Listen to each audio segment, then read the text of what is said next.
Black mass, man, it's time to rock. I had to find a way, I couldn't find a job. Couldn't find a prayer, couldn't find a God. Couldn't find a prayer, couldn't find a God. Black mass, man, it's time to rock. I had to find a way, I couldn't find a job. Couldn't find a prayer, couldn't find a God. Couldn't find a prayer, couldn't find a God. I woke up, then I logged in to that Urban X where they be flexing with that blog in. Put it down, cause my little homie called in. Had to bail him out, he in trouble with the law again. Black skin can't win in the white world. Seen a brother kill his own kid for that white girl. We ain't wanna go to school, but we had to. Every February it was scary in them classrooms. Shimmy y'all, shimmy yay. Old dirty bastards can't own dirty slaves, so they own dirty masters. Black Dot found a pot as a youngin', broke it down for his son, and now he serve it to the masses. Black mass, man, it's time to rock. I had to find a way, I couldn't find a job. Couldn't find a prayer, couldn't find a God. Couldn't find a prayer, couldn't find a God. Black mass, man, it's time to rock. I had to find a way, I couldn't find a job. Couldn't find a prayer, couldn't find a God. Couldn't find a prayer, couldn't find a God. Urban excellence, a product of my residence. From 4 to 44, Obama was the president. I told mama I ain't trying to go to church. I'm like Adam, every Adam is a product of the dirt. And I've been reaping what he sowed. I got the product, got the dirt. And I can teach you what I know, but then you gotta put in work. You in trouble if you waiting on the government. I told my bro I make it out the hood, and that's a covenant.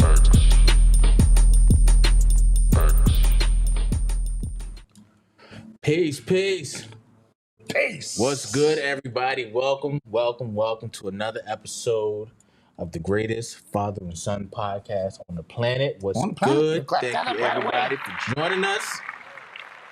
Yeah. What is good, everybody? Yeah. How are you? I'm great, man. It's great to be in the building. Yeah. You know what I'm saying? Great to have you in the flesh, in the building. Yeah. You know, I'm gonna clap that up again. Thank you guys for joining. Thank you guys on a Saturday. Random. We just said, yo, we got stuff to talk about. Let's talk about it. Yeah, it's a lot popping off, and it's a lot going on. Yeah. Diddy's about to be released. Think so? Rightfully so. Okay. Okay. Military is on the move. Okay. Jay-Z gets ethered. Oh, okay. Okay. You know, it's a lot going on. It's a lot. All right. They firebomb Ice Cube's bus, thinking he a part of a Antifa. He think he was ICE or somebody. Okay. Dude, there's a lot going on. Well, thank you guys for being here on our on a Saturday. You know, we don't take your attention for granted. Thank you guys. Hold on. Hold up. Yeah.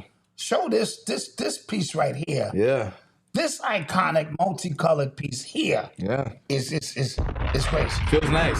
It's crazy. All right? That's crazy.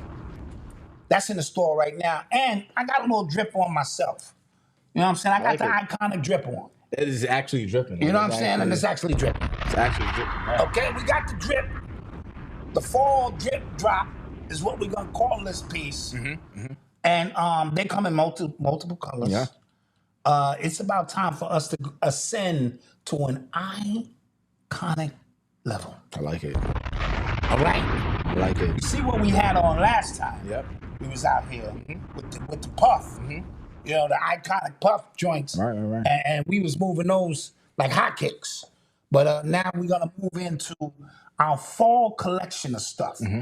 As we come into the fourth quarter of things is about to get crazy. Listen, guys, if you don't know the story of Urban X and how we got started, it was the summer I graduated from college. Yeah. 2015. That was 10 years ago. Yeah, you were driving a hoopty.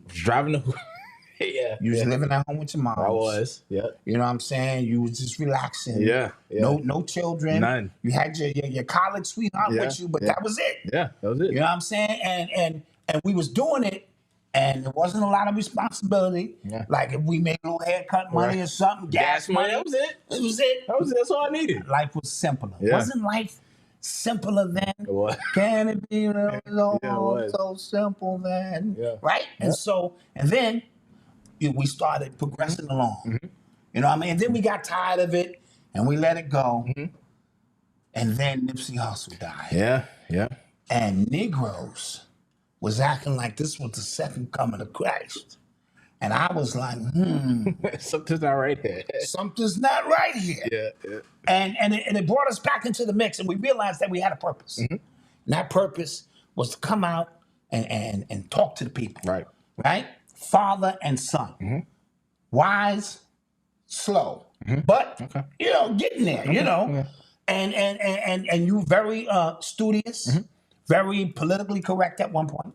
And I was way off the charts. Right. I mean, my lines I had blurred lines. I didn't know where it was.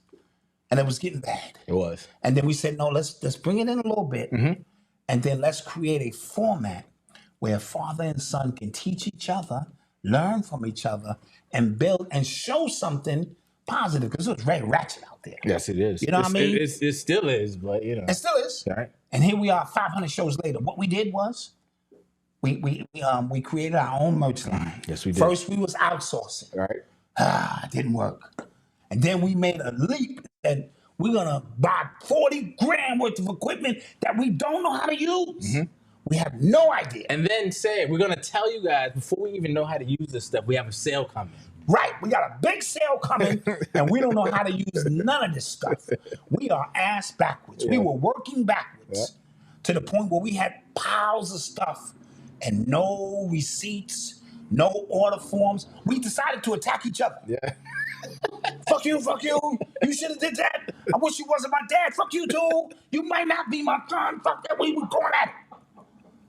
Then we calmed down and we started learning on the fly. Yes. And we were doing everything the hard way. And then we went to a show and saw them show us some stuff. Oh, yes. In 7 seconds. We said, whoa. Yes. Whoa. And then we elevated our game. We offered the 28 for 28. Every February 28th, everything was $28. What the people didn't know is we made no money. Yeah. But we had thousands and thousands of hoodies going out that we paid $15 for, and the pieces we put on it was $12. We was losing money. Yeah. It didn't matter. Right. We kept going, and then we started a cable show. We said, you know what? Let's be advanced with this. It's Let's start a revolutionary. whole revolutionary. We're gonna start our own cable network. And when we listen, Malcom was like, "Slow down, Dad," because when we turn this on, it might bust the internet. It's like so many people might be lined up to sign up. This shit might be over. Like, Dad, turn it on slow. And I turned the dial up, kept turning the dial up. Nothing. 3 people came over. And it was free. We was like, God. And we was frustrated. We said, you know what? We coming back to YouTube. We came back. We tucked our tail between our legs. We came back. Right. Then we said, you know what? We're going membership. Yeah. We're going exclusive. Yep. $5. Yep. A cup of coffee. We said, we can't go wrong with that Right. now. A cup of coffee. Nobody came. Not a day, a month. Yeah, $5 a month. This is like 22 cents a day. You could feed an African kid for less than that. We was like, come on now. Long story short, didn't work. But in between that, you put out a book. I did. You know what I'm saying? You wrote your first book. I did. We put on a grand book signing. I be forgetting. You know what I mean? Yeah. And then in between that, we found out a noble one was in our mix. Right. And then life began to grow. You became a father. Y'all know the rest of the story. We here. We introduced y'all to Mama Dot. We did the 90-day challenge. Malcolm's idea was just take this goddamn pamphlet, this journal, and we will see y'all at the end of 90 days. But no, I had to open my big mouth, right? And say, we're going to meet every single day for 90 days, holidays, rain, sleet, snow. And y'all was like, all right. And the people held us to it. And we did not miss a day. For 90 days. We bonded. We created a super group of family. Facts. And that's where the membership became more valuable. Yes. Because it was really about community. Facts. The next year around, we did a 30-day power, you know? And in between that 30 days, a Titan was born. Yeah. God damn it. Yeah. What's better than one grandson? 2. You know what I'm saying? And so, Thank you for the super chat. yeah, thank you. Thank you. Whoa, Thank you. Jesus, thank you. God is good all the time. All the time. God is good. All right. So long story short, we are here with you. We took a break. You know, we were burnt out. A lot of this, a lot of that, and you needed time. You moved into a beautiful new home in Delaware. You got to get the family situated. Bang, bang, bang. I needed to finish this book. We had a few other projects going on. Now we're here, and we're trying to allow us to reintroduce ourselves. We're urban X. Yeah. Shades to the olds. You know, we back. Right. In some capacity. Yeah. Right? Yeah. So just wanted to thank our audience. You guys were there the entire We just gave you time. 10-year breakdown in a few minutes. 10-year breakdown. 10 years. Like legit. It was 2015 summer. We were in Harlem Tavern. Yes. Right? And we didn't know where it was about to go, what this was going to look like. Yes. And 10 years later, like you said, life looks way different. Yes. Way different, you know? You're like the Cosby kid. You're not telling my ghetto Cosby stories. Yeah. You're like a Cosby Crazy. Theo. You know what I mean? Yeah. Where people watched you grow and, you know, and all that kind of stuff. Now you're a grown-ass man. It's a fact. Damn. Fact. You know? Thank you guys for joining us here tonight. Yes. All right. So as you see the new hoodies, shopurbanx.com. Shop Urban X. And I want to make a quick announcement on Monday. My book, Gotta Laugh to Keep from Crying. I didn't start living until I thought I was dying. It's around here somewhere. Will be available in ebook. Okay? Ebook on Amazon. All right? The official book will be on Amazon in about a month and a half. But pre-orders will start. Yeah, pre-orders will start. If you really want to help me, I'm going to need my support. I'm really never after numbers and accolades, but I think my book can become a bestseller. I think so too. And I think the people can help me get there and turn this into a national bestseller. I think so too. It's that powerful. Now, side note, the audiobook will be available next week too. Hey. In my voice, it'll be me. It'll be a glitch in there too, you know, because it's AI friendly, but it's all me. And so for those who don't have time to read, we're in a fast-paced world now. I just got my mother into audiobooks. You see what I'm saying? Audiobooks is the shit. I just got my mom You into driving audiobooks. long drives to work, this, that, you at facts. the gym, and this and that. So I'm gonna make it available in the audiobook, but that's gonna be exclusive on shopurbanx.com. Okay. All right, it's gonna be exclusively there. All right. So that's what's going on. And we'll speak about this 60-day challenge during the next break. Okay. So let's get to some stuff, man. You are tuned into the sounds of Urban X. So we talked about our 10-year journey, but there's been a 20-year, almost 25-year battle happening. Yes. Probably longer than that. 2001. That's when it happened. That's when it popped. That's when it popped, but it's 25 years. 20 Let's just say about 25, maybe a little longer. A little longer between Nas and Jay-Z. Yes. Yes. Right? And it's been happening, you know, the Ether takeover with that bad. And then it was for a long time, for a while, it was known that anytime Nas would have something, Jay-Z would stomp on it somehow. Yes. Somehow. Yes. He would put something out. He would put something out with his wife. He was always trying to stomp it out. And then the money started to kind of all kind of even out. Because it was just kind of understood that Jay-Z was the billionaire, that Nas was just, you know. The people's champ. Right. You know what I'm saying?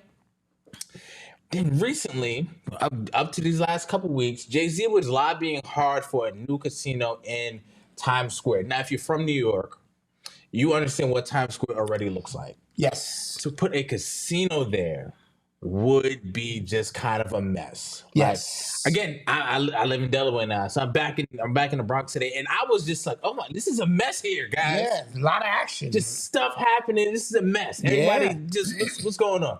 So the thing about a casino there was a little crazy, but it did not get approved. Now, when it didn't get approved, I don't know if I wasn't surprised, but I was just kind of shocked because I was thinking about all of the moves that happened prior to this vote happening. Like, think about the hand, the palms that got to be greased. Yes. Think about the dinners that had to be had, the golf trips, you doing this favor for this person, you got to do this favor for this person because their kid might go to this school. Yes. And they have a vote. And, like, I'm thinking, I'm probably watching too much shows with my wife, but that's what I was thinking about, right?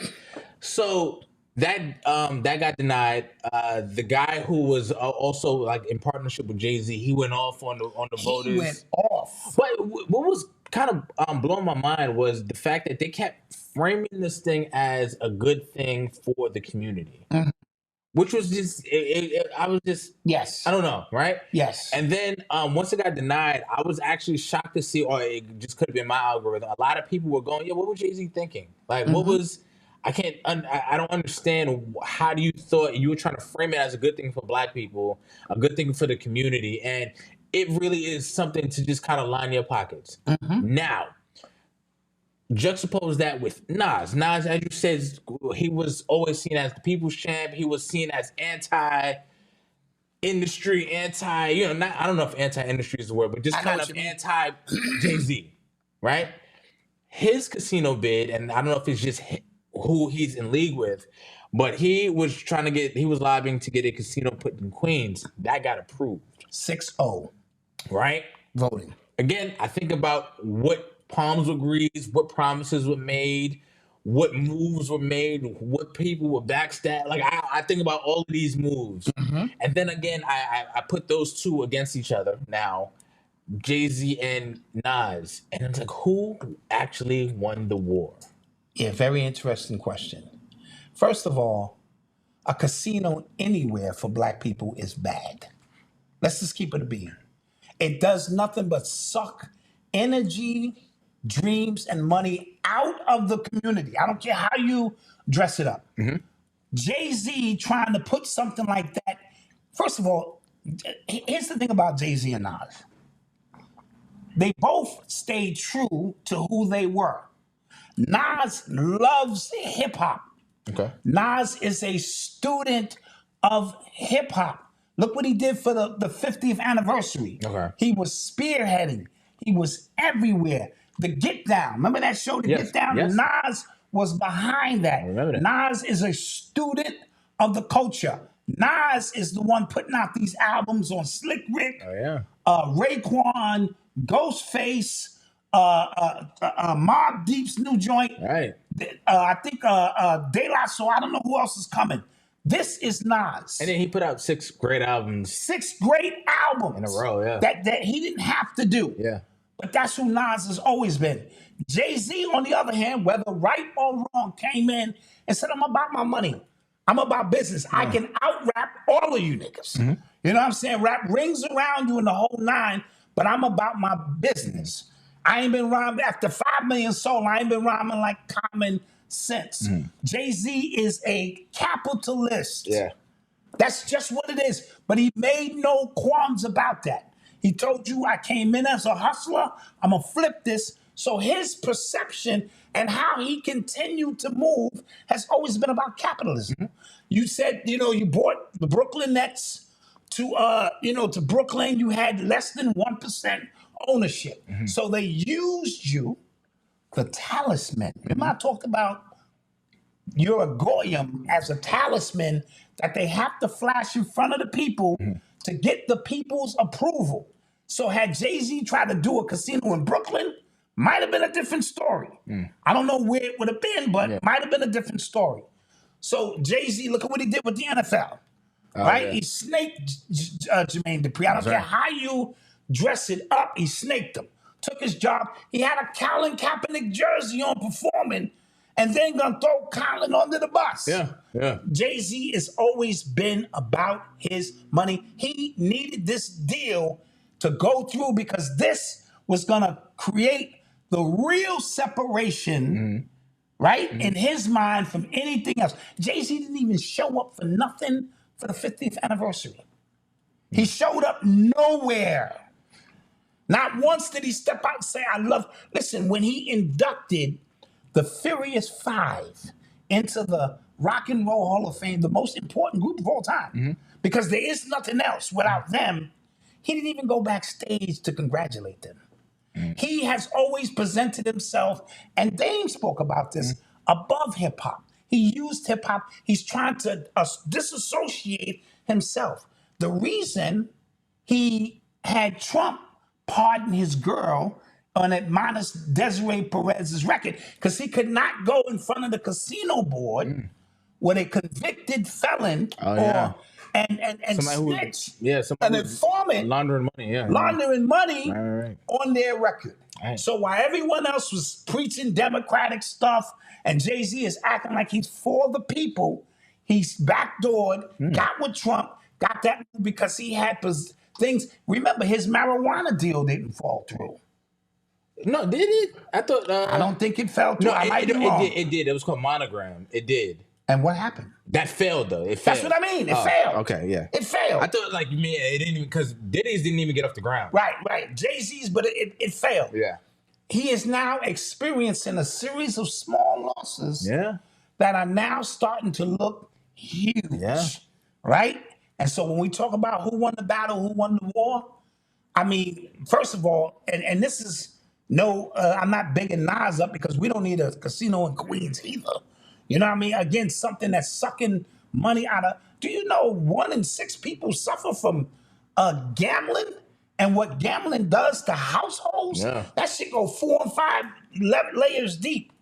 You know, under the guise, but Jay-Z brought out Fat Joe. He brought out Alicia Keys. He brought out Charlemagne, the Goof.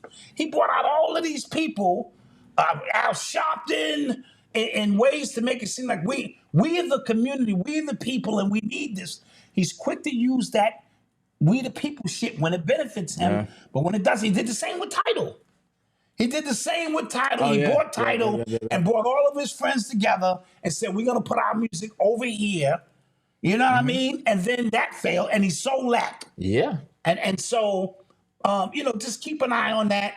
But I do think, he's going to start to feel the wrath because you can't win all the time. It seems very reminiscent. If you remember when before the Cassie lawsuit came out with Diddy, if you just kind of remember the sequence, it just felt like a couple L's that led to like the big one. And I heard I was watching somebody explain how they think Rock Nation is strapped for cash right now. Yes. One, because of the way music is just not making a lot of money. It's not making no money. Music ain't making no money. Beyonce is probably the one that's keeping the lights on with her tours, because her tours keep, I'm sure, kind of cash positive. Yes. But I think he leveraged Rock Nation along with, I think he tried to like put a more, because I think he paid for their house. They paid for their house cash, but then they took out a mortgage on their house as some bread to put up for this deal as well. For it not to go through that is kind of like, dude, when you have all your eggs in that basket, this is gonna automatically, because I don't think he's a billionaire. I'm just gonna keep it a bean. I've been saying that. I don't think he's a billionaire for years. And they said, according to Tasha K, that according to her sources, and I don't know how, solid they are, that all of them took out PPP loans for $300-400 million because of the level size of their employers. That was free money for the rich. When meanwhile you trying to get you little 20 grand, 30 grand, and the feds is kicking in your door and shit. And that's just the way it works. So, but when you have layers and layers of insulation, because I think I heard Desiree Perez say something about she had to make some moves to keep this thing afloat. So appearance is one thing. What's really going on is something else.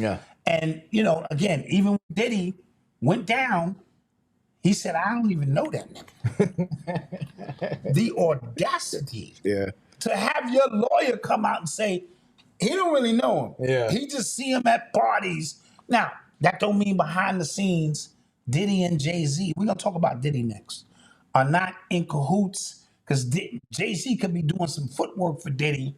Forget what the people think, blah, blah, blah. So just want to kind of throw that out there. Right now, Nas is the winner. Even though Nas may only get 10%, they might be using him. Oh, they actually His are. talisman has gotten stronger. Yeah. Jay-Z's talisman Absolutely has gotten weaker. That's all. These people, these jaywalkers know what they're doing. You know what I mean? And so, you know, the charge of that specific, because you can't hold a charge forever.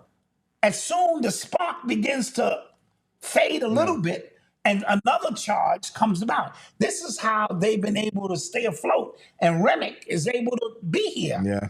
You know, following the charge, so to speak. I also want to put out there that I knew that Dame interview was going to be a mess. I said it on the show. Oh, yeah. And it was an absolute mess. Well, if depending on what you call a mess, because I'm sure the Breakfast Club got their views, and I'm sure that they are excited about what they saw. And Dame didn't tell one lie. He told a bunch of lies up there. Well, he called homie a left-handed mechanic. I agree. You niggas act like left-handed mechanics up there. You have been stuck in a bubble in this little station, and there's a world going on outside this station. He talked about a few things that I was in agreement with. However, because it's clouded in so much theatrics now that who he is, the message falls a little flat. I also think they were disrespecting him in his face. Oh, yeah, yes. Like, giggling at him, laughing at him, and you know. Well, yes, they were. But you also gotta say that if he went up there with no ego and just talked about some of the issues that he's going, just talk whatever moves he's making, just talked. Instead of, you don't cut me off, you're going to trigger me. Like, instead of doing that, then I think it would have been a different outcome up there. I think the conversation would have been productive. Yes, I agree. I'm not going to disregard that. Also, I don't think Dame is broke. Dame is from Harlem. You know what Harlem niggas do? They put money aside for bail immediately. So his bail may not be bail for a criminal case. Dame's broke. The Harlem niggas know how to do this. And what he did say is true. Filing bankruptcy, only black folk file bankruptcy and feel bad, like they let the system down. These white folks file bankruptcy every 6 months. Okay, but he went up on a nationally syndicated radio station and said, I know how to trick the government, even though, no. Yeah. Because then the Chris Brown lawyer dude is just going to go, Judge, he's hiding money. Yeah, I mean, catch me if you can, like the gingerbread man. Stupid. That's all I'm going to say. You are tuned into the sounds of Urban X. This week, Diddy, they had a pre-hearing yesterday and the day before in regards to early release or an agreed upon prison time. Okay. Based on the charges. Forget what I think he should have been charged with, because when this journey started and the feds and ATF was all in his house conference getting tapes, I'm thinking coercion, I'm thinking extortion or sextortion, I'm thinking underage, I'm thinking all of these things. There's no way he's beating that case. But then when the case came, when the charges came out, I was just like, that was weird. Think about it. If you are in like if we're in cahoots, right? But they catch you for something, and let's say we control the courts and stuff like that, and we can fix the game. We can fix the game based on what we charge you with, right? We can make it a show. We can make it a spectacle. We can make it, and if you need to be embarrassed, we can embarrass you, embarrass in your reputation for that. You like to do some wild stuff, but you don't go down for the real, because we don't even try. That's not even up for debate here. That's not even in this discussion. So while everybody on YouTube, us included, we were having a totally different discussion as to what would happen, what was happening actually in the courtroom was totally different. Yes. Like, you know what it reminded me of? The Tory Lanez Meg case, because we were not, not barely us, but like people on the internet were having a totally different discussion as to what he got charged for, what he got found for. Right. Like if people understood what the charges were, it wouldn't be a discussion. Like he is not supposed to have a gun in California. Right. Yeah. Point blank. But like that, if that was it, then everybody would just kind of be like, okay. Oh, yeah. But that's not what we do as people, especially black people. And especially YouTubers. Yeah, especially YouTube. So when all the smoke cleared and he was basically charged for watching his wife freak off, that ain't 10 years one time. Yeah. That's a slap on the wrist. And I know they want to use the Jack Johnson, which is transporting white women across, or, which the original law was. When all the smoke clears, he beat the main charges. Yep. Why is he still sitting? And this is not me advocating for Diddy, but based on the law, what are we talking? Yeah. So obviously they wanted to sit him down. Mm-hmm. Make an example. Make an example. We're going to sit you down. Mm-hmm. We know, and I still think he has leverage, and he didn't snitch. Clap that up. Sound like a real nigga to me. Right? Yeah, that's a real nigga. What's what Charleston White say? Sound like a real nigga to me. He ain't snitch. He ain't go. Nobody under the bus. Nobody else got arrested. Yeah. Everybody was on code. All of his celebrity friends, they said no comment. What do you think about Diddy? No comment. Right?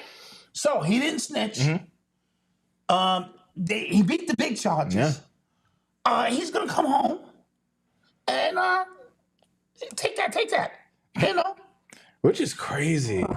who stands next to him now though? Like afterwards, you'd be surprised. Yeah, dude. Especially people who want attention. Yeah. There will be women lined up and dudes like, yo, Diddy's the realest nigga ever, son. He beat them charges, nigga. Yo, we have to. I think as black people, we have to find nuance in a lot of these situations because when we tie our historical struggles to people I feel like don't deserve them. Yeah, I agree. Right? I feel like we tie our historical struggles to see anybody win at the expense of I'm glad you said that because our problem also is we want our people to win at the expense of our people losing. Yeah. We're the only people who want to see one person go up, even if it's at the cost of 400,000 or 40 million other people. Yeah. That's how low we think of ourselves. Because at the end of the day, what did he produce? What did Diddy produce? What? Music. Some good music. Good music. But the main function of music for you might be it's a spiritual thing, and we're going to get together, we're going to dance, and we're going to raise Kundalini. For the CIA, the shit is just a distraction, right? It's just how can we get these niggas to keep partying, having a good time, meanwhile we sucking everything around them, right? That's what he did. He created cheap liquor, and liquor for black folks is dangerous. We got partying and liquor, it's a wrap. Yeah. Murder go up, prisons. It's all connected. It's one story being told. What else did he produce? Yeah, he might have had a charter school here and there. Y'all got to stop using that as the equalizer. They understand the way this thing works. Put something out in front with my name on it to make it seem like I'm doing noble things.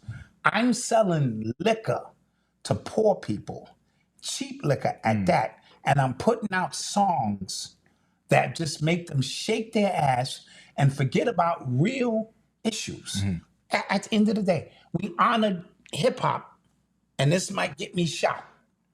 But what did these niggas do? Besides a few groups, I'm gonna exclude up until 1990. You can say what you want. When this thing was a little bit more organic, and it was really moving. But when Diddy and them showed up and started making this shit about party and bullshit, and NWA took and started not straight out of Compton, not straight out of Compton. When they flipped to niggas for life. And that album's crazy. And that album is bonkers. Yeah. That shit is Yeah. bonkers, Crazy. right? The movement began, this whole thing flipped. Get money or die trying. Yeah. Yo. Great album, right? Yeah. Bad message. Yeah. Right? Let's just call it what it is. Jay-Z's whole shit is about being a drug dealer and transforming his life to go straight. And that's a great story. But what he ain't telling you is he's just showing you the end result of something. The end result, there's so much empty space in between that a lot of these dudes are not equipped to get to, and they fall by the wayside. And that's where the death comes in and the destruction of our people. So you take a dirty, I'm not even gonna call a rapper, take a rapper from the 90s or, you in your childhood, and now he's still walking around looking like he's from the 90s, and you honoring him for doing what? Creating some songs that got you through some hard times. That was it. I'm not sure our heroes should be that. Just a long story short.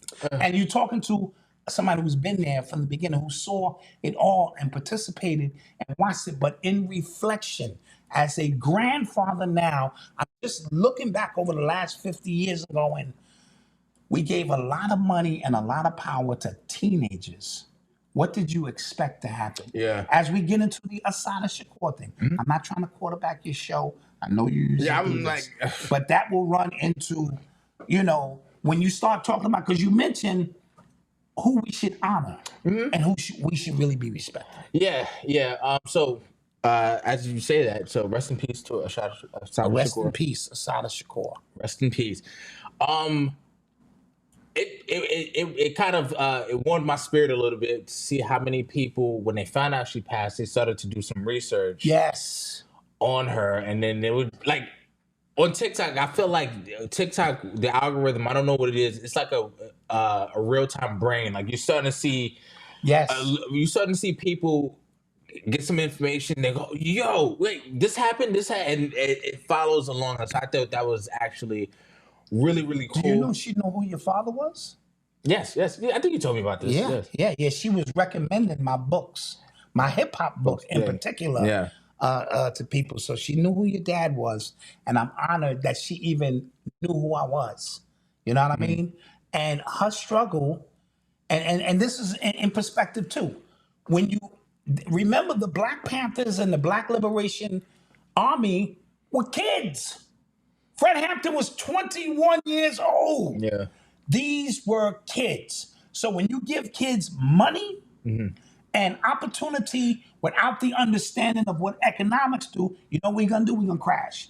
When you give kids who are fighting for freedom and they had every right to guns and no leadership in terms of eldership, they're usually going to shoot themselves in the foot in some capacity. Now with her being, they broke her out of prison, and think about all that she missed out on. She wasn't able to see her kids, her grandkids. She wasn't able to go see family ever again. So when you think about sacrifice, and this may lead into your next story about the movie Him. What am I even doing up here? All right, that's but you know what I mean? When people think, oh, she did all of that, and she did. But what are the results or the ramifications of you giving up your life for somebody else? When you're fighting for freedom and they don't even remember you or care. You got to be careful who you sacrifice for. And I had the thought. No, so what I also was gonna say is, when we, I remember, I feel like I've seen waves on the internet, right? So one of the early waves when we started the show was the activism wave, then it went into the entrepreneurship wave. I don't know what the next wave is going to be, but I remember the activism wave, and then there were a lot of people who were trying to build brands off of the Black struggle. Like that's all like they were really trying to do, right? They wanted a book deal, they wanted a podcast deal off of the struggle. And then you read about somebody like Asata Shakur, and you look at you think about how lonely that path is. Yes. It is a lonely path. It is a escape path. It is most of the time a broke path. So that's what when I see famous, like really well off, and then this might be weird, you might call me a hater, but when I see really well off activists, I kind of side out of them. Like how did that come about? Right, like that kind of goes because right now they are 30 or so comedians right now. They're about to go to the comedy fest in Saudi Arabia, right? And comedians who either talked about freedom of speech when there's no freedom of speech in Saudi Arabia. People get killed. Give me the names of these comedians. Kevin Hart. Broke my heart. Bill Burr. Broke my heart. Dave Chappelle. Chris Rock. Like any one of the big comedians you could think of, right? So here you go. A lot of these people have built platforms of free speech, and we should be able to say whatever we want. The citizens over there can't say whatever they want. Right.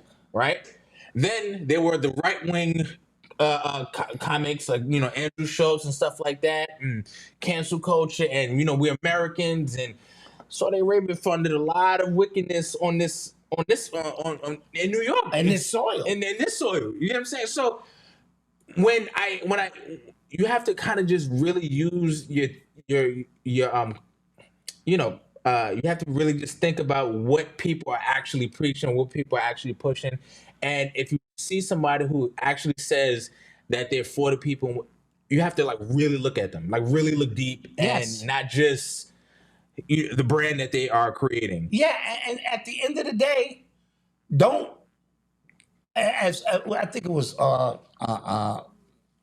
what's the dude who Bill Street can talk? James Baldwin? No, the writer. James Baldwin. Yeah. I think he said, I'm not listening to what you say, I'm watching what you do. Yes. Right? And so in that space right there, you can tell me anything. Your actions, 85% of communication is nonverbal. What are you going to do? And then when I see, even during the COVID and all of these celebrities come out and try to get you to take something, but you didn't realize that they was getting paid money behind the scenes. You know what I mean? And you thought that they were just doing this because they cared about you. These people do not care about you. Yeah. And they're going to show it because they have a price. You know what I mean? Everybody has a price. What's your price? Tom Brady is being paid $75 million to play one flag football game in Saudi Arabia. How many times did we see Floyd Mayweather do an exhibition fight and for these billionaires? And which looks crazy because the money talks, as Tanya Mathis just said. It is what it is, and as long as the money talks, I can't trust you. Yeah. And I mean that in the earnest sense, because that means for the right price, you'll snake me. You know, they had something called the Ghetto Informant Program that ran in the black community from 1967 to, I believe, 1973. It never stopped, but that's when it was. Yeah. And they were just simply paid to snitch on black people. All black people. Yeah. Whether you were starting an organization, they was paying people that at your funeral to see who was there. You know what I mean? So listen. As long as money is involved in some capacity, then this is what we have. Yeah. We have people who come into the conscious community and they offer a service for you. See, you got to stop thinking grifting is taking. Sometimes they come and they give because they play in the long game. And then once one of these podcasters sanction them into our community, because they can't just come into our community. You do know that. Yeah. They have to be brought in, and based on who you trust, I trust so-and-so, and then that person will come and spread their gospel, gain all that energy, and then they're gone. Where's so-and-so? Where's so-and-so? But they're still thriving over here because they have to come in and be sanctioned, right? I just think the grifters, in particular, should just come right out and say, listen, I'm going to show you how to make $10 million in a weekend. I guarantee it. You go, what? $10 million? $10 million in a weekend? Whispers, $10 million. All you have to do is give me $300, right? And once I get 30,000 people to do that, right? 30,000 people, they're all eager to find out how I can make $10 million fall from the sky in one weekend. And they all come to the event, whisper, blah, blah, blah. I hit the stage and go, ta-da! Yeah. Done. $10 million. I got 30 of you motherfuckers to show up and give me $300, and I just made $10 million. Yeah. Let's just do the tape. Right to it. Yeah. Right? You gonna help me. Facts. If you buy my book, you will be empowered. No, nigga, you the one gonna be empowered. Unless there's some real messages in there. Buy this book with all of these T codes and it, shut the fuck up. Right. Right? So anyway, back to the money thing. That's what this boils down to. Yes. And when poverty is your religion, money becomes your God. Yep. We exalt those people who get the money at all costs, but these people have a price. And I want to get personal for a minute. That's been our struggle, Malcolm. Okay. When people were offering us opportunities to just, and it may be the death of us. When we was like, when we stand in front of these people, we want to be as organic as possible. When the mayor wanted to come on our show and all of this shit, all this shit happened. We was like, no matter what it may do for, the written, absolutely not to the death of us. So we got to work. And I got a job. And so we're not trying to say we're heroes or above. I just want to be clear with what my word is. And it's almost to the death of us. You know what I mean? It's got to be some deal out there. Got to be an energy drink or a CMOS company that want to put us on or something. Jeez. You know what I mean? But when you can be bought, I don't care on what level. Yeah. It creates distortion. I was in the barbershop and they were talking about because I'm new to the area, but they were having conversations amongst themselves about some girl that they knew who had OnlyFans.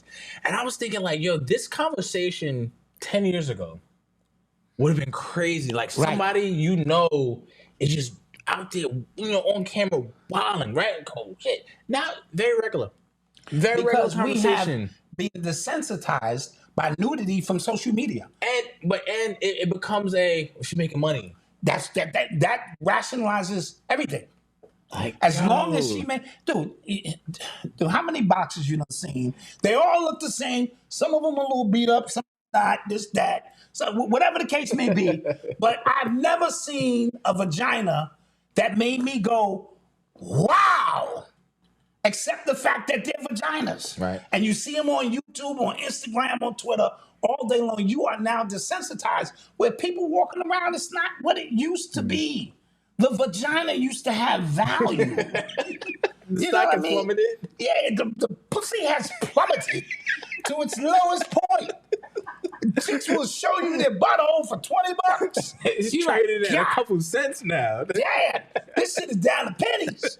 You know what I mean? It just is what it is. And so, where's the value? So now women will come on with and it's like, dude, you like it, pay for it. And so, geez, that's all. I digress. Jeez, where did this podcast is off the rails? This podcast is definitely off the rails. Oh, man. Hey, Trativa. Hey. Sorry about that, Auntie. Sister, Auntie, that's your nephew talking crazy. Sorry, that was not. But Auntie, you can get this for, give you a little discount. Get one of these little family discount. You are tuned into the sounds of Urban X. Stick to music. Did you see Ghostface's child? Yeah, I want to talk about that.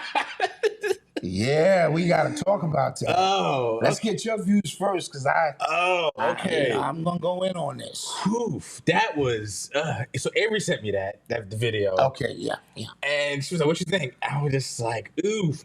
Okay, so first off, as a parent now, right? Yeah. Okay. Now we're talking. I'm a parent now, right? As a parent now, there's only so much you can do. Only so much I feel like you can do to set an example for your child in hopes that they follow it. Mm-hmm.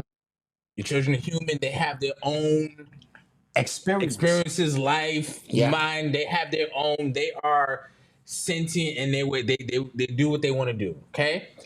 Now, as somebody like Ghostface, who just put out a great album, by the way. Oh, that album was great. Oh man. He just put out a fantastic album. To see that he has a child that is trans who is out and about. Yeah. And rapping pretty well. He got some bars. That nigga got some bars. Pretty well, I buy that. It just it's unfortunate. I'll say that. It's just unfortunate to just kind of see, because I don't know if I blame him, because why would you, like, you know what I'm saying? Like, I don't know their life. I don't know what this situation, this circumstance is. Right. It could be his fault. I'm talking about Ghost. The fact that they even got to the point where the child is dissing you publicly like that. So maybe that was something, like, who knows? Mm-hmm. So I don't know. What did you think? I'm gonna take it a little further, but I appreciate you understanding the perspective of parents. Mm-hmm. After a certain age, there's nothing. I have zero control over any decision you make, including your daughter being on OnlyFans. Because there's too many young girls out here on OnlyFans for not to be some fathers who going, God damn, this is what. So you can only control. So you instill what you instill. This is what I want to say about Ghost and his son. Maybe his son, right, felt that his dad wasn't around when he was young. Okay, let's start there. I'm just creating a scenario. Why wasn't his dad around? Mm-hmm. Why? Because his dad got into hip hop, and it became an opportunity. This shit gets weird. Yeah. An opportunity to do something for himself and his family that had never been done before. Mm-hmm. All right? Listen to the song All I Have Is You, All I Got By You, which is, I put that up there with Dear Mama, right? 15 of us in a 3-bedroom apartment, roaches everywhere, cousins and aunts was there. 4 in the bed, 2 at the front, 2 at the head. I didn't like to sleep with John. Johnny peed the bed. 7 o'clock, plucking roaches out the cereal box. We share the same spoon watching Saturday cartoons, right? So he's telling you his story of being poor, of poverty. Then hip hop comes along, and he's got an opportunity, and you on the road all the time. And so the years that he may have wanted to spend with his son to maybe guide him, and maybe, be there, throw the football to him and see where it's at and things of that nature, he wasn't there. Maybe this is his son's way of spiting his dad. The one thing my dad would hate the most is for this to come out in this capacity. Is this how I have to get your attention, Dad? I got to become a rapper and first of all, bars. He got some bars, right? Or because people who grow up in military families will tell you, my dad was never there. Or my mom's was never there. Yeah. You, as a parent, are seeing it. I'm trying to provide a better life for you than I had. But the one thing, and I always tell you this, Malcolm, I will never sacrifice is time. Right? Yeah. All of my children get their time because for them, the time supersedes money. Money is what mama might be worried about or this and that because, we got them in private school, this and that. It's the time. Right? And I'm not blaming parents because in today's, if you have 2 parents, everyone is out working. These children are influenced like never before. Yeah. Right? Where it's almost like it's not even a gay thing sometimes. It's just the trend of this generation and how they see it. And so while he's out trying to provide, and I'm not making excuses, I'm just saying it could be that scenario. No. Maybe it's the food. We know maybe his son was destined to be that way. One thing I'm never going to do, I'm never abandoning my child. That I told you guys from day one. I get up here and I do my George Jefferson piece and my, Sanford and Son and Al Bundy, and I have fun with all communities, Chinese, LGBT. I'm not abandoning my child. It's my child. That's what love means. That's what love is. Doesn't mean you have to agree with it, but support is paramount, right? I'm never gonna walk around and act like I'm not proud of you for being who you are. And that's just me. So I think Ghost and his son, besides they need to work on the album together, I think that he needs to embrace whatever your children are going through, embrace that shit. You know what I mean? Because you maybe manifest the things that you fear the most in life. It's a deep, deep conversation, and I don't want that to go over people's heads. His son just wants attention from the man who birthed him. Mm-hmm. You know what I mean? And so Marlon Wayans took a different approach. Yeah. You know what I mean? He's like, especially if your children are of age. I'm not letting Dwayne Wade off the hook. Yeah. With your 11-year-old. Yeah. No, that's a different, you're not even old enough to make decisions about anything. Yeah, I agree. But when they become adults and they can do as they please, then you have to just allow them to do as they please. Yeah. You know what I mean? And so, and you can't feel bad as a parent that you failed. You did your job, especially if you know you did. The one thing that the government never wants you to have enough of is time. Yeah. That's why they put you on these jobs. Yeah. That's why football season and basketball season and baseball season and current events and movies, because they want to rob you of the one valuable asset that can keep your family in order and keep your children in alignment, and that is time. Yeah. So that's what I wanted to add to that. I think it's time for a quick break. We're going to take a quick commercial break, pay some bills. Let's take a quick commercial break and pay some bills. Right back. Hi, I'm 7, and I'm the Super Harry. That means I ask big questions, I make big moves, and I come from something powerful. In this series, I grow through change, embrace my culture, and unlock the gifts that my ancestors gave me. These books are for kids like me, kids with heart, with pride, and with big dreams. Come join the journey. Collect all 4 7 the Super Hero books and unlock your power. Available on Amazon and Kindle now. Order your copy today. Mommy, wake up, mommy. I remember yelling at the top of my lungs as my mother lay in a coma, slumped over the bathroom tub. Her shoestring still tied tightly around her arm, and a syringe lay on the floor close to her body. She was just seconds away from dying from a drug overdose, and I was scrawled all over my mother's limp body, smacking the hell out of her. I was pleading for her to wake up. I remember turning on the cold water in the tub and pouring it all over her face, trying to wake her up. My yells turned into cries of desperation as I still got no response from the woman who I loved so much. The woman who took care of me, the only woman I knew. As her head lay cradled in my arms, I saw her life begin to slip away. She no longer looked like my mother. I pushed her eyelids open to see if she was still there, but all I got was a cold, empty stare. What more could a 5-year-old do but cry and ask God, please don't let my mommy die? Then, as if my cries were being heard from above, an angel was sent to me. Not your ordinary angel, but a black knight in shining armor. That black knight was my Uncle Chris, who emerged seemingly out of nowhere, towering over me with an aura of invincibility. As he stood in the doorway, suddenly I didn't feel so helpless. I didn't feel so alone. If there was a God, he or she had answered my prayers.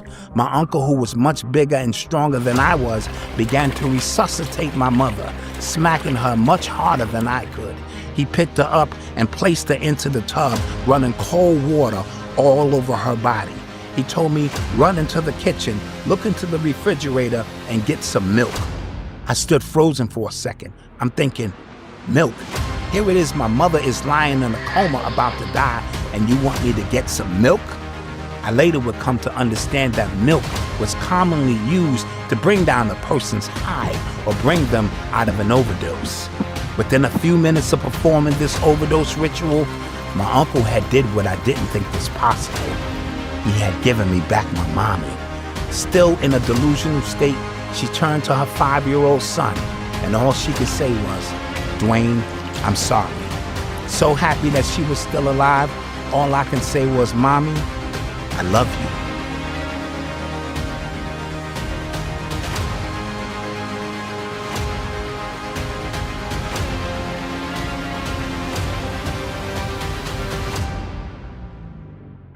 And we're back. And we are back. Thank you guys for joining us on a Saturday. We appreciate you. On a Saturday. You could be watching college football today. It's a lot of good games happening. A lot of good games, man. We appreciate you here. I want to talk about this new journal called the Hero's Journal. Like the Hero's Journey? Right.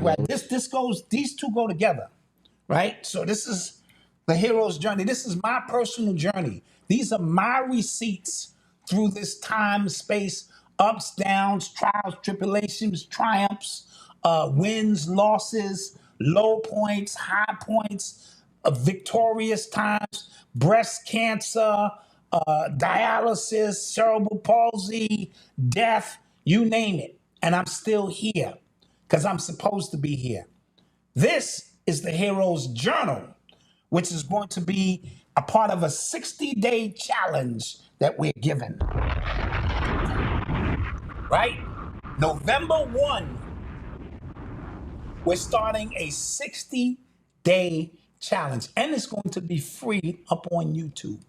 All right? In this book is 60 days of real deep dive stuff that I want you to participate in, because there's going to be a lot of external things going on in the world.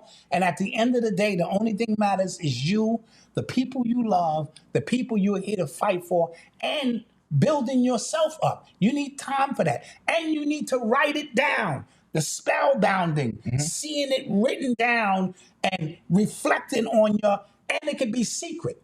You do it and you can give it to person in a folder and say, when I transition, I want my oldest child to get this or whatever, so they can know what mommy went through, what daddy went through. It's gonna go through a series of things. And every day on YouTube at 7 a.m., I'm gonna post one of the challenges, and we'll go through a series of things. And this book, it'll be, how much is this gonna go for, T? 25? 25 or 30? 25. Malcolm, you say 25? I say 25. T, you say 30? 25. 25 it is. Right? It comes with other stuff. Oh, that's right. That's right. We're not going to give all that away. All right. So, this, follow along. Here's the thing, though. Go ahead. I thought you was about to say something. Go ahead. Say it. Go ahead. No. But on the weekends. Okay. Right? Okay. Once a week, I will come on live for our members, right? And we will go into a super deep dive of what happened all during that week, how we build that along. I got to put something in there for my members. The members who are still here, I would advise you, November 1, we're going to turn the lights back on this. Get your journal, get your membership up, because this is how we're going to be doing it. And we're here to add value to your life in some way, some shape or form. And I have the receipts to quarterback this for you. You know what I mean? And so let me just read the first one, just to show you, it's going to be different phases. Who were you before the pain?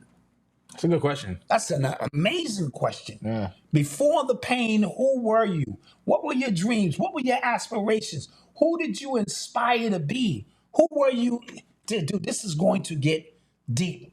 So we're going to go through that. And the exercises are all in here at the same time. So this is going to be deep. And that's how we're going to do it. November 1, you have up until then to get your Hero's Journey. Hero's Journal. Hero's Journal. Get a copy of my book. That's going to help. And for the members, I'll be in for every week going in live.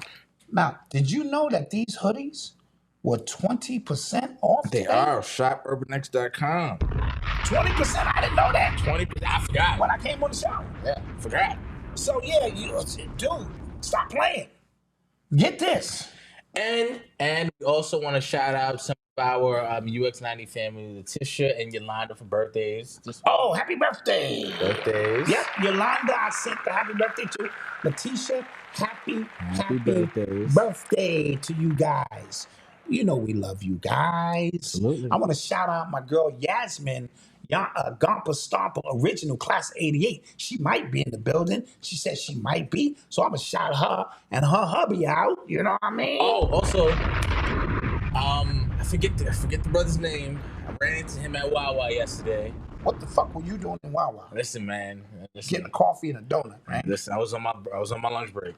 Okay. I was at my local Wawa, and he ran up to me. He said he watches the show. He said he doesn't comment, but he does watch the show. So I thought that was dope. Appreciate that. I forgot your name, bro. If I run into you again, my bad. So let's get these shout outs.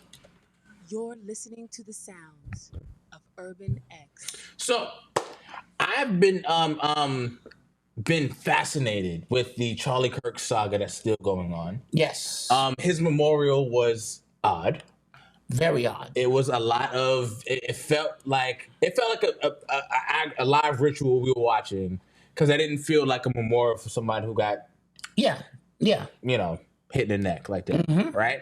And then it also felt like a Trump rally, and then people started making connections between Trump, Kirk's wife, who she was in the Miss in 2012, she won a Miss Beauty pageant contest that Trump was throwing, and she had no prior experience prior to that point. She wins. Yes. Then they send her to Romania. Yeah, and then they kick her out to be an orphan, to work with kids, because they always try to give the Miss America or a something honorable to do. Yep. They kick her out of Romania because kids were going missing. And then, ouch. Charlie Kirk's dad worked on a building for Trump as well. Yeah. So this is why it gets freaky, because when you look at these connections that were formed way before we even knew who Charlie Kirk was, right? It gets creepy. Like, wow, that could have been. This was happening. Could have been his story since back then. Yes. Because you know that feeling when somebody who passes away, and then you just start to think about, like, wow, I know their entire story. Like, wow, it's crazy, right? It's just it's an eerie feeling. But to see those connections now play out, like they're giving Trump and her hugging on stage, like, oh, y'all knew each other prior to all of any of this, prior to you even being president. It's one big game, bro. Oh my God. And you're the spectator in this game, a non-player character, but it's one game. Then they go to a movie with Nicolas Cage. Oh, Nicolas Cage came. It was a movie. The Nicolas Cage was in 1996. And it was a boxing match, and the guy Charles Kirkland or something like that in the movie, his name was like Charles Kirkland or something, and the fight was, I believe the fight was in the movie universe that day was September 10th as well. Wow! The guy gets unalived in his neck the same way. Boom! Creepy Show stuff. you the connections. And now they're starting to show Snake you Eyes is the movie. Snake Eyes.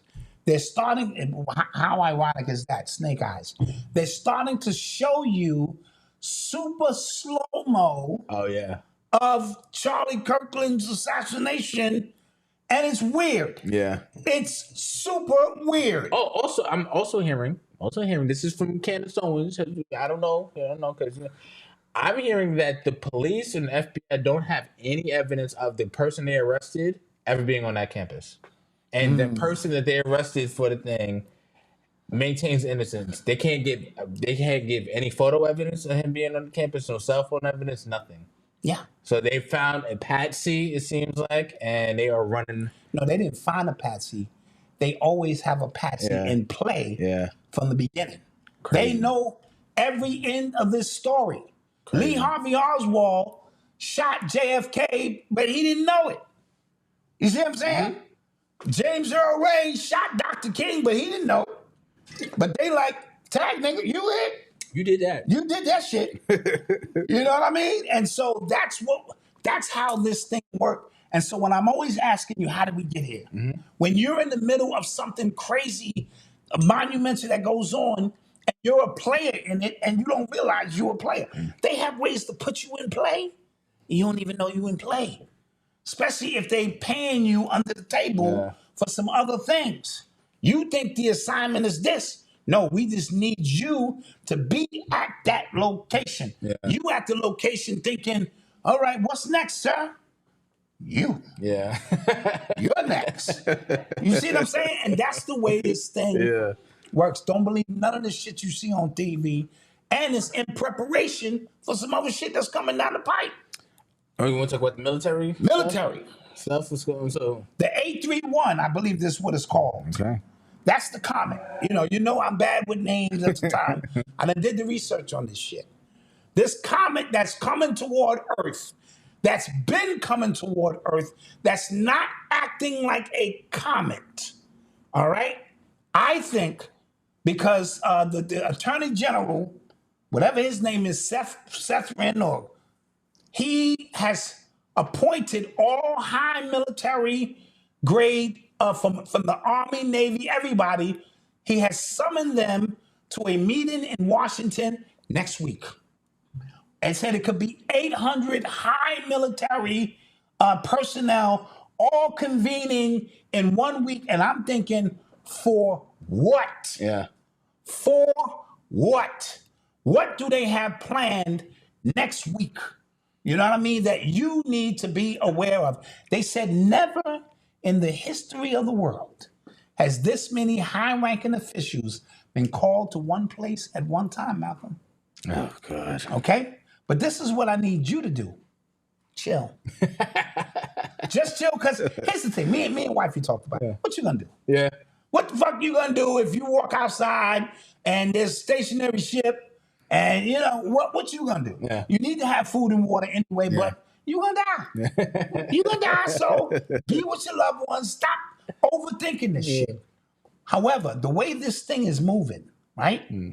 The shit is moving at 133,000 miles an hour. No comet moves that fast.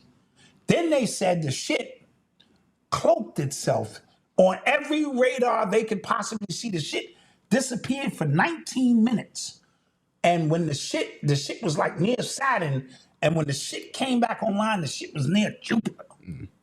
They said next week, that shit is gonna be behind the sun. Okay? So I'm just pointing it out that the shit is moving strange. The shit is almost has like an intelligence to it, and it's not moving like a regular comet. And they said it's not affected by gravitational pull of the Earth and such. A lot of stuff they teach you that comes into our gravity. Nah, this shit is moving on its own. And so whatever you was thinking about doing, do it, man. You was going to marry her, take her down, City Hall, nigga, on Monday. Because this shit could be over. When is the meeting? This week. Okay. Maybe when Diddy get released, all this shit gonna be popping, Epstein tapes, blah, blah. They brought charges up against Conway, the one who originally let Epstein go in 2014 because they didn't have enough evidence. Yeah. The father of the one who's prosecuting Diddy. Oh. Her father? Yeah. They brought him up on 2 charges of perjury and some other shit. Oh, gosh. So this shit is about to get messy next week. Yeah. So have some batteries, some guns, some water. You married already, so you good. You completed that mission in life. Do what you're gonna do. All right? Jeez. So just be prepared. I don't want to spook nobody out. I'm just telling you the word I got. And that's what's going down. And my word is TikTok approved. Okay. I'm not going to lie. TikTok got me. I done went down TikTok got 4 me. or 5 rabbit holes. I used to get on you about your TikTok NASA, habits. And Dr. Greer, he's a foremost UFO ologist or whatever. On his personal website, just released everything he knows about what's going on. So this thing is being pushed to the forefront, guys. Okay. All right. Yeah. You are tuned into the sounds of Urban And X. let me just say, it could all be orchestrated. It could all be smoke and mirrors. It could all be Project Bluebeam. Guys, because here's the thing, because what I've been noticing just socially, it feels like everybody is either really, really, really, really skeptical, or we just don't care. Yeah. So what could make us care again? You know what I'm saying? Like nothing, like nothing. It feels like nothing matters, and that could be me, my 32-year-old brain. Like I'm just kind of like, wait, nobody cares about anything anymore. And because, and that's a great point. We know the truth already, and we don't care. Oh yeah. We know who shot JFK. We know who really shot Dr. King. We know 9/11 was an inside job. You can say whatever the hell you want to say. It's impossible for buildings to fall that never got hit. We know that this vaccine shit, now we'll talk about that next, right? We know that you was thrown under the bus with all of these COVID shit, and now this autism. We know everything there is to know, and we don't care. We just waiting for the next whatever. Yeah. What is gonna get you into the game, as the Joker said? You know what I'm saying? Get into the game. Get involved. How do our people get involved and we're walking around like zombies? How? You know what I mean? No. Or is this thing just is what it is, and people are just so much into survival mode? That could be it. Like there's like our dopamine glands are like drained. If in a way, like we can't stomach anymore. You know what I mean? We can't just deal with anymore for us to go, yo. And is that where they want us? As we're supposed to be ascending. Yeah. And when I say ascending, I keep telling y'all, everybody gets a participation ribbon. We're ascending together. You don't breathe a different air than me because you drink green water and read so-and-so books. If you was, look, I'm on a higher level than you, son. I'm on a higher frequency because the air I'm breathing is different than the air. No, we're moving together. If you have a soul, if you just here as a third dimensional being, and there are a lot, that's a different story. If you have a soul and you got an OnlyFans page, you graduating. If you have a soul and you're a transgender, you're graduating. If you have a soul and you a crackhead, you inherit. It's inevitable because you're not here anyway. You're just a projection of a holographic image of you anyway. None of this shit is real, but you have to have a soul. No soul, you here. And they are those who are trying to keep you here because they know they can't go. You know, I watch white people, not saying that they don't have souls. And Bobby Hemmett taught me this because me and wife, because I sit on my terrace now and I watch the community. If it's taking you, it's some old shit. Yeah. If it's taking you too long to park a car, I'm talking about 3 chances to park that car. Yo, why that kid ain't got a jacket on his way to school? That baby ain't got no socks on. Baby ain't got no goddamn socks on. That's what I do now. I sit on my terrace and I do that. But there are a lot of people who got headphones in. Everybody who walked by, 90% of the people had an earplugs in their own little world.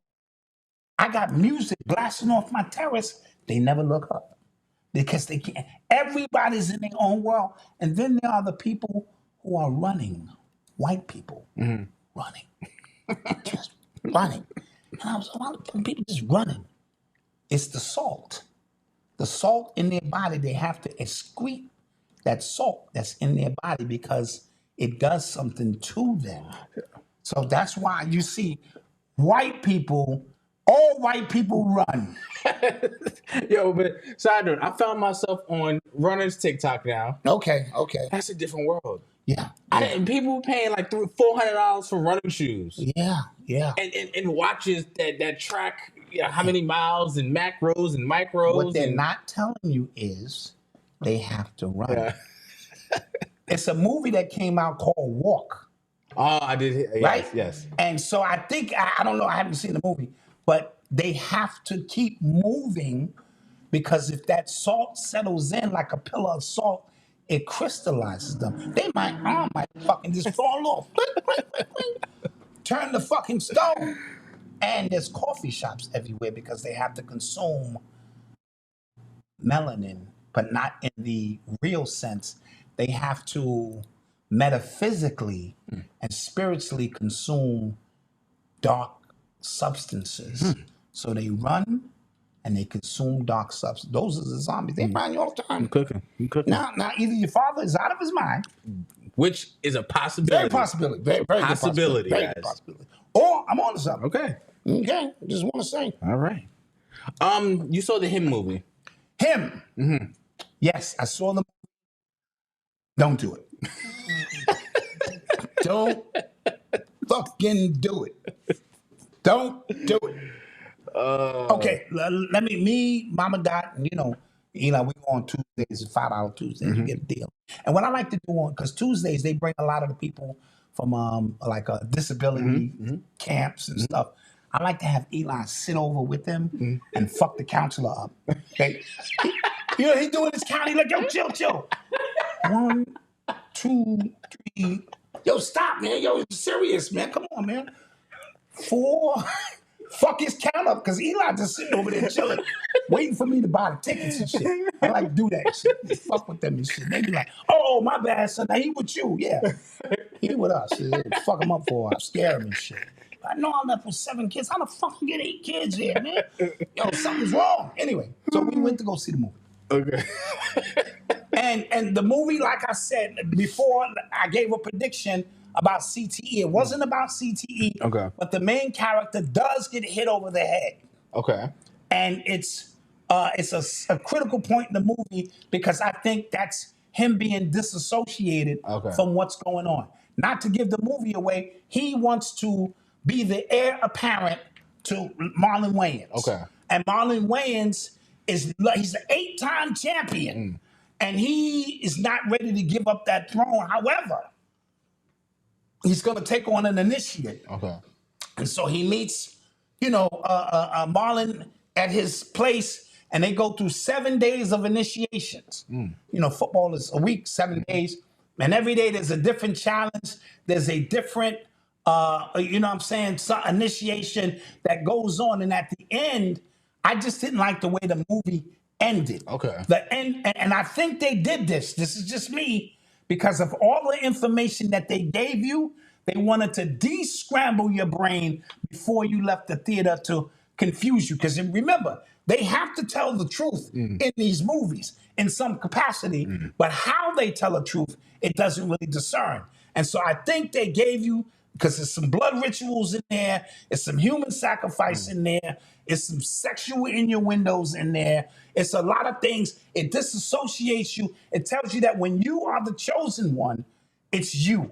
We're removing you from everything you know, everyone around you, because, there's an heir apparent aspect and there's an adrenochrome shot in there too. There's a few things without giving the movie away. I just didn't. The movie got real corny and cheesy at the end, and I may need to go through another lens. Like if KT the Arts Degree do a piece on it, he'll show you some things I could never see and go, oh, I didn't see it that way. But we all left the theater like, huh? Really? They went there with it? And so that's just my overall take. But sacrifice is necessary. Sacrifice is needed. Now, your sacrifice, let's say Kobe's sacrifice is 500 jumpers a day. Kobe did that, but the sacrifice was he probably didn't have a girlfriend. He probably didn't go out to parties with his friends. He's probably real corky when it comes to social, because he sacrificed all of that so that he can put himself in the 1% of this and that. Then there is the accelerated class of sacrifice. Blood or booty. Either or, choice is yours, but that's an accelerated process of sacrifice. It still brings you into the 1%. Some niggas go, 500 jumpers, that's a lot. But I'll come into these parties and I'll do some weirdo shit. And so it's all in the movie, and then I think it de-scrambles you at the end to leave you walking out the theater like, we was just joking. Okay. That's what I think. Thank you for the super chats. Thank everybody. Thank you for the super chats. Yeah, super chat is rocking. We Thank appreciate you. We appreciate everyone who contributed to what it is that we do. And shouts out to you guys, man. Shouts out to you. Shouts out to you guys in the chat who are here with us. Yes. Doing the damn thing with us. Doing the damn thing. You're listening to the sounds of Urban Leslie. X. Haven't heard Leslie's voice in a minute. Yes. Okay. Have you guys heard about this artist David or D4VD David? So this kid, a TikTok star, he was a streamer, then he became an artist. A young girl was found in the trunk of a Tesla that he owned in a storage yard. She was deceased. She was 15 when they found her. So apparently, I think she was 14 when she passed. She was like missing from her family for about a year or something. That long? Yeah. Wow. She had like ran off, and the family knew she had a boyfriend named David. Oh, boy. The internet sleuths have cracked so many codes with this one. It's actually crazy. So they done cracked the codes? Yeah, they got. He had an unreleased song named Celeste. That was a young girl's name. They had matching tattoos on their fingers. Oh, yeah, he's going down. They had Discord chats where people said, yeah, he's with some girl named Celeste. Where they had pictures and videos. Oh, he going down. Yeah. And his music, according to Eli, is pretty good. Okay. Eli said, am I wrong, Dad, for listening to music of Yeah, murder? you are. No, I said because you're an investigative reporter. He got his own podcast. And I said, you need to find out where there are clues in the music. Apparently there were. He was going to his shows with caskets and people could sign letters to their deceased loved ones. Oh, so he was on that round. Yeah. Oh, yeah, that's out there. Yeah. Son, I listen to gay artist music all the time. Who? Name somebody. That was a good one. Name somebody. They're all gay. That was a good one. No, but I've been on this Luther Vandross bend lately. Come on, we all know Luther's gay. Okay. And I'm not leaving Luther's music. Yeah, no, I understand. He might be singing to me. I don't know. I'm not leaving Frank Ocean's music. I understand. I'm not gonna do it. I understand. I'm not gonna leave R. Kelly's music either. I'm not gonna do it, Malcolm.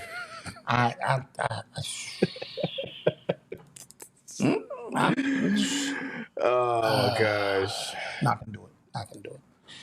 Anywho. So Kamala Harris, she put out a book called 107 Days, right? So that marks the 107 days that she was campaigning and running for president. That was when she became the president.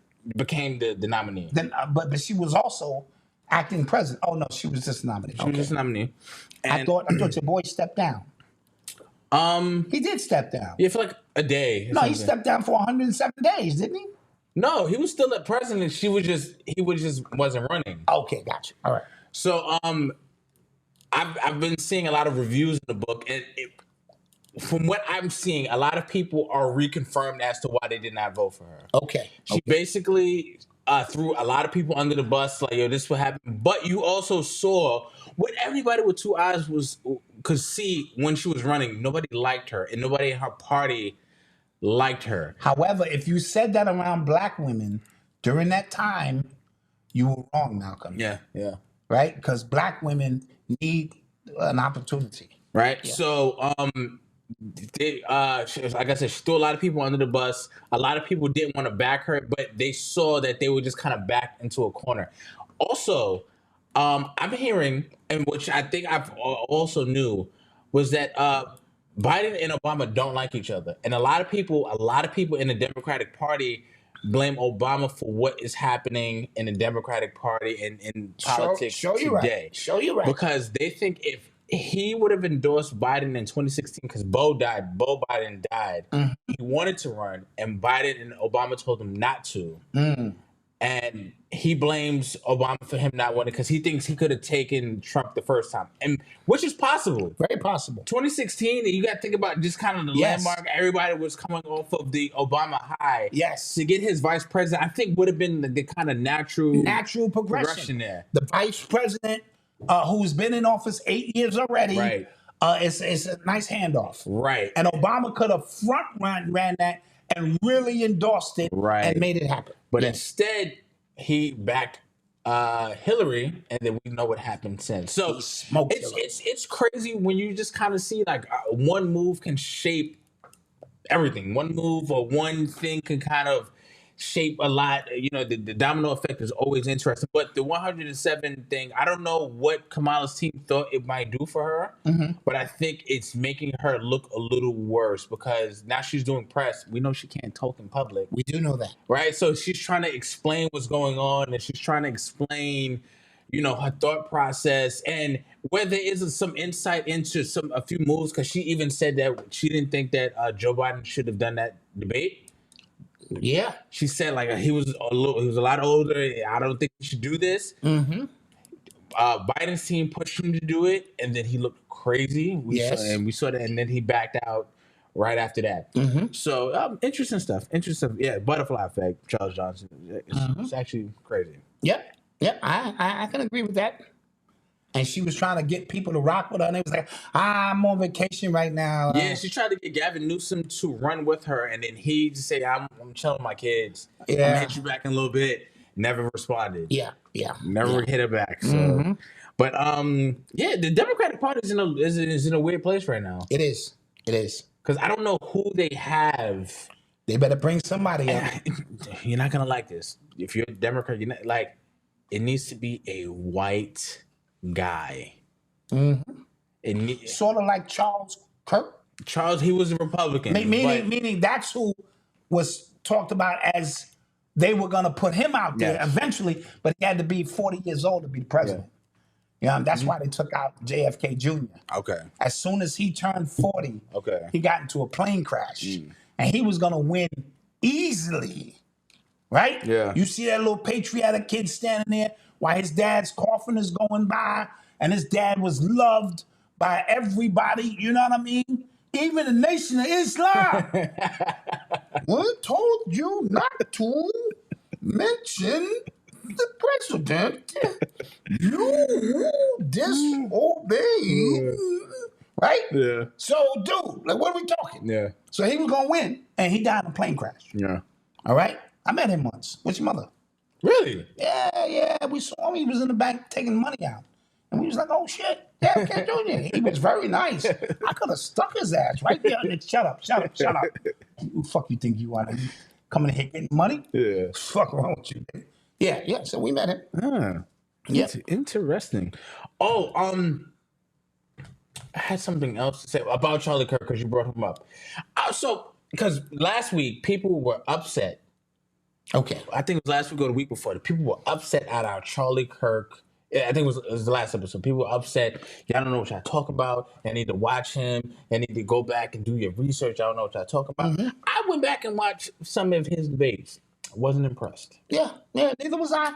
I saw some of his debates on the college campuses, on American college campuses, and he has his talking points and he's going through it. And what I noticed, and with a lot of the debate content, if you ask them to flesh out what point you're making, if it's not a rehearsed point, because he had a lot of rehearsed talking points, he was smoking these kids. He went to Cambridge, and they let him have it.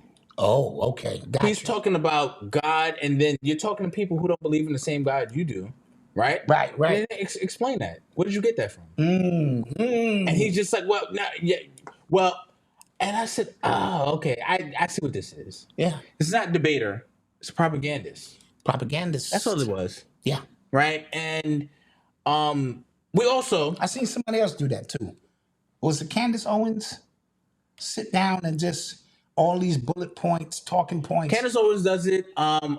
Steven Crowder does it. Yeah. You know, to prove me wrong. Yeah. Those. Yeah. That's all I'll say. That's all I'll say. Let's get to some more stuff though. Yeah. You are tuned into the sounds of Urban X. Okay, so you have this. You want to talk about the jabs and Tylenol and let's talk about it.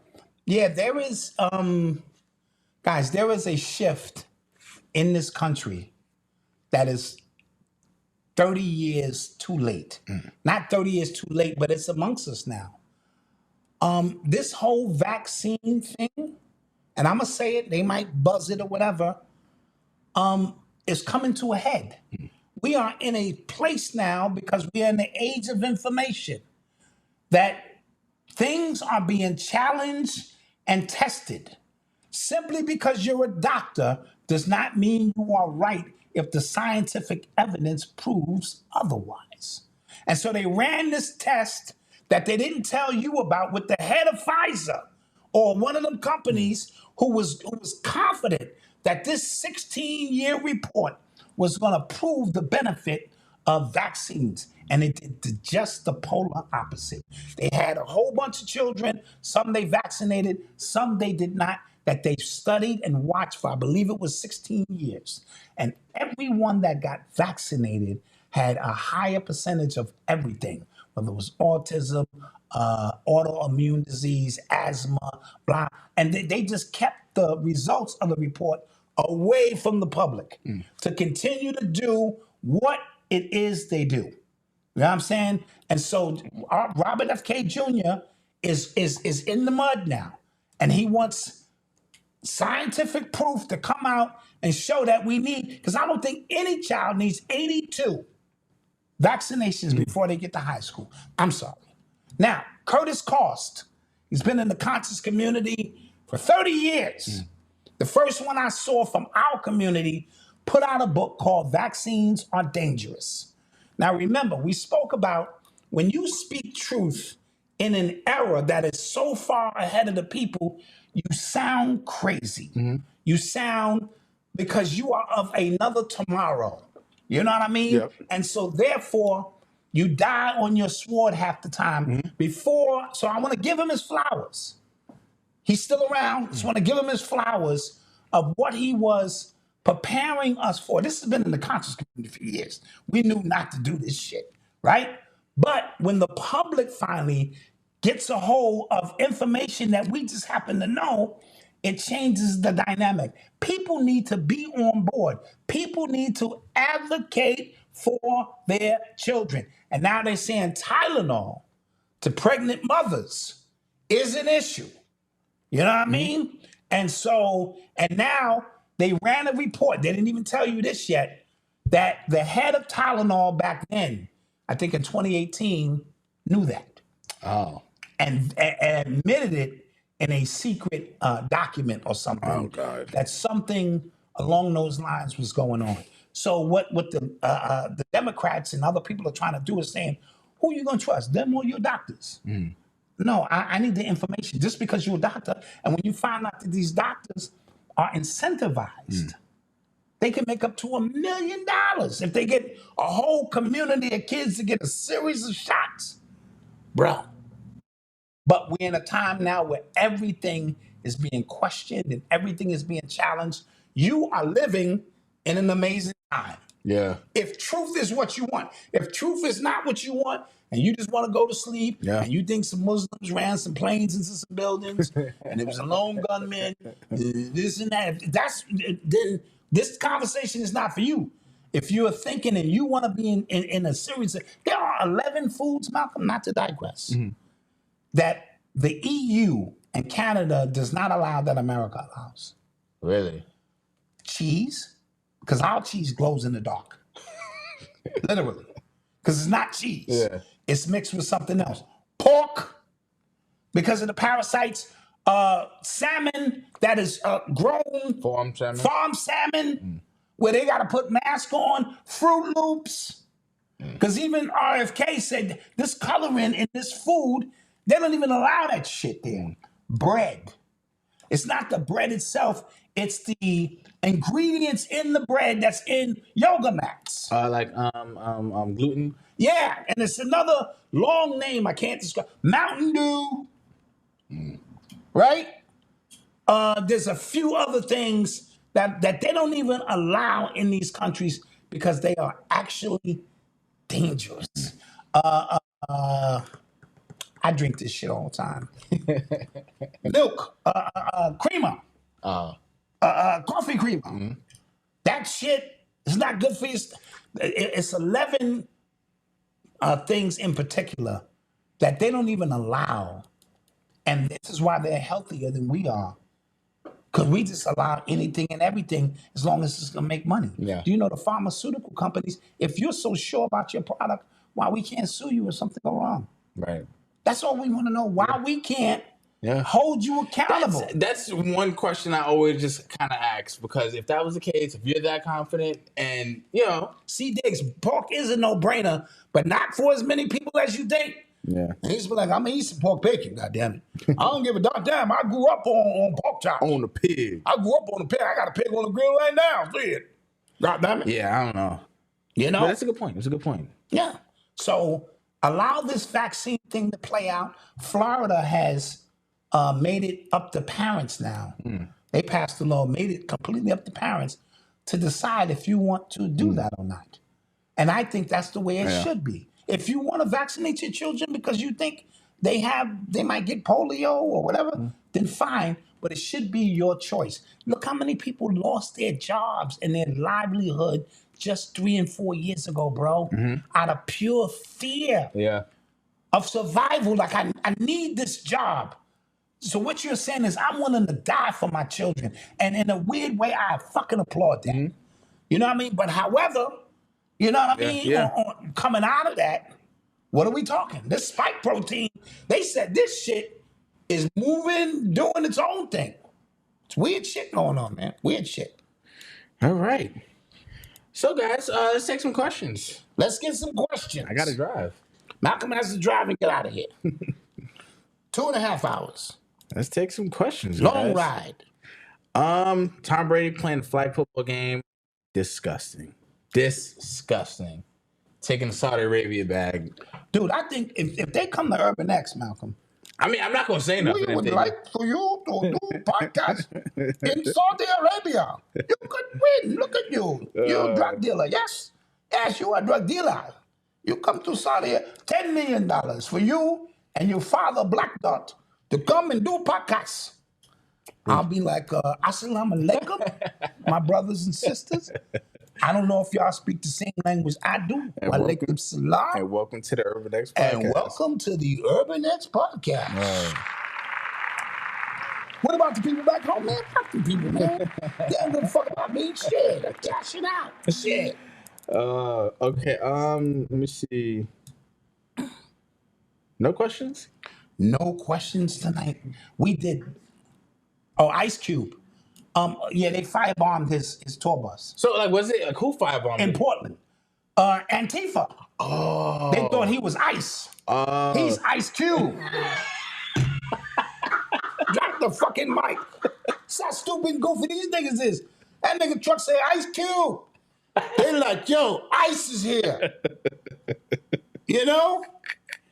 No, goofy Ice Cube. Oh, see, Ice. Ice, baby. Yeah. Yeah. Fuck goofies. Got it. Fuck Oh, Jay Electronica. I didn't listen to I'm going to listen to it on the way back.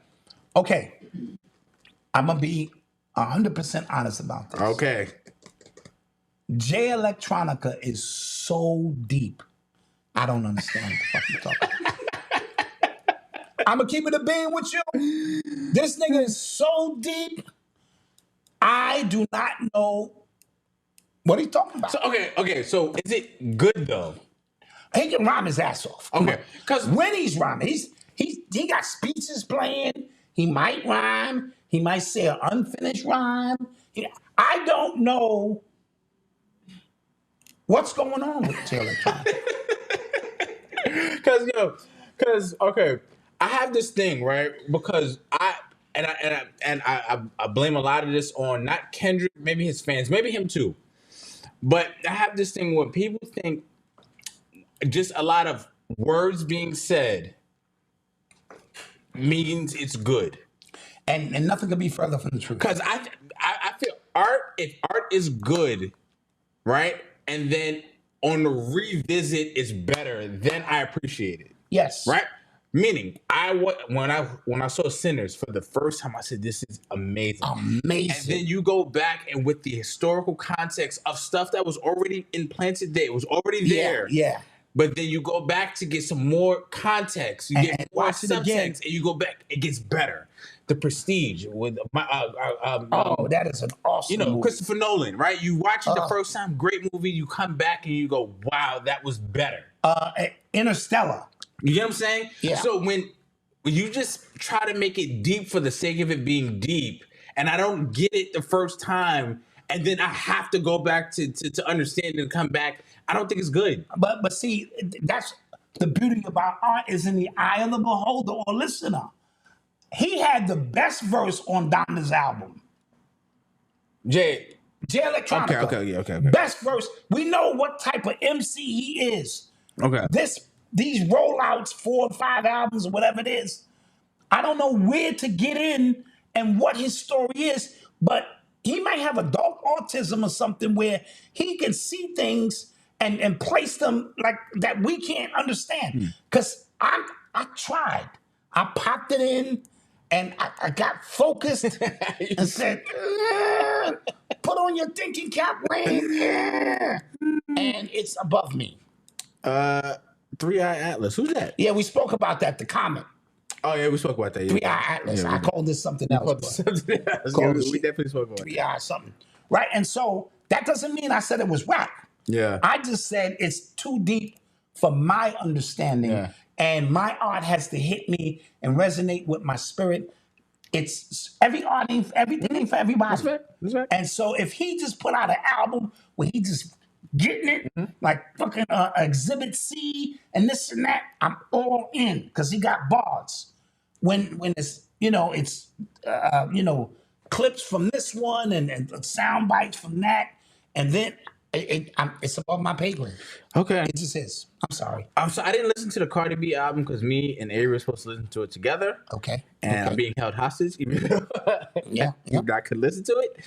I'm not listening to Young Thug because I'm just not. I heard the Ninja song. Did you hear that? No. I heard a clip of it and it was horrible. And I've never thought Young Thug was good anyway. Got you. Like he's been on a couple of songs that I've liked, but I've never kind of been into the Young Thug. Who's this guy? He got a song out where he's simping hard. Yo, why you going to the club, girl? Why you twinking? You know what I'm saying? You shouldn't be twerking. You should be home with me. I want to come. You should be. I don't know. The whole song is him like, you don't need to be with your friends. You need to be with me. Why are you out there twerking? Like, don't be out there twerking. Come home with me. I don't know what you talking and about. And this nigga simping the whole song. No, I never heard Fire. that. Gunna got a joint out though with Burna. Burna Boy? Burna Boy and Gunna. Really? Okay, I'll check it out. It's called I'm Getting Fucked Tonight. You getting fucked tonight? I'll check it out. That shit is heat. What about the girl who was kidnapped from Cracker Barrel? I heard about that. I'm waiting for a few more details, to solidify that. I don't have a lot of details, but I did hear something about her entering and not coming out of there. Okay. Went for a job interview or something, and they found clothes and not her, or something to that effect. Cardi B's album is excellent. Okay, I'll check it. Because the thing with Cardi B's album, the reason why I think it was so good is because it surprised a lot of people. Right. You mean the first album? Her first album. It was slamming. Like I remember listening to it like, yo, this is really good. You know whose album I like that? Like recently I was Glorilla. Oh yeah, the kids put me on the Glorilla. I was listening to it. Yo, this is really good. Oh my gosh. Let her cook. Yeah, she got a few joints. Yeah, it was and then when I say I compared it, but I was only comparing it in context to what I expected from her. I would never put her up against a Kendrick album or something. Those are different levels. Right. But Cardi speaks to regular people in her music. She was in the subways selling her album, which was funny. Yeah, which was funny. But what it's showing is she's still connected to the people, and people like that. You know what I mean? Her and the baby, she got a baby by this guy, right? Diggs, Stephon Diggs. She got 3 baby by Takeoff. Yep. Okay, Offset. Offset. Yeah. And so I speak about money only heightens who you are. Oh yeah. All she ever wanted was some children and somebody to love her, and you seeing that manifest. And so yeah. Yeah. I'll break down that album at another time. That them colors, the black and red, Illuminati colors, you see the crows, or that's dealing with death and those birds. And she got one eye covered. And what's that halo thing hanging over her head? And the legs making the 45-degree angle and all that. I'll get into that some other time. Okay. All right. With that being said, guys, Malcolm has to make a journey. I gotta go. We love when he shows up in the flesh. But thank you guys for joining us today. It's Saturday. We appreciate y'all. Yes. Don't forget to like, share, subscribe. We got some fire coming. Don't forget to visit shopurbanx.com and get these hoodies 20% off. We got the Hero Journal, the challenge, 60-day challenge coming up. R.I.P. Baba Heru, one of our elders from the conscious community. Baba Heru was a fixture in the conscious community for years. I went to him early on in my kidney healing process, and he gave me some beautiful techniques, and I had to get that in before this show ended. Rest in peace to God. All right. And peace. Peace.